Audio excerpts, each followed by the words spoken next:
Hey guys, what's up and welcome back to my channel. How to install YouTube on your desktop in Windows 10 or 11.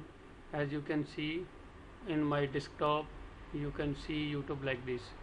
So how to install like this with the proper official logo.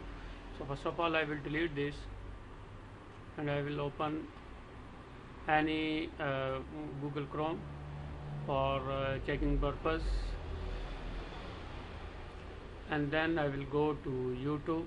Will search for YouTube,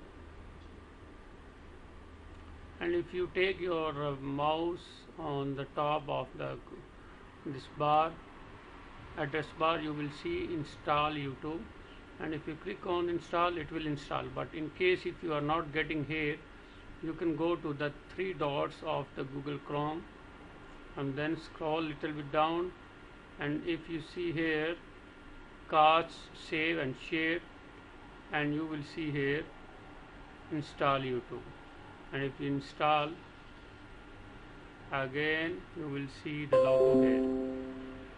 So that's all for now. Thank you for watching, and don't forget to subscribe YouTube channel Dr. Mobo.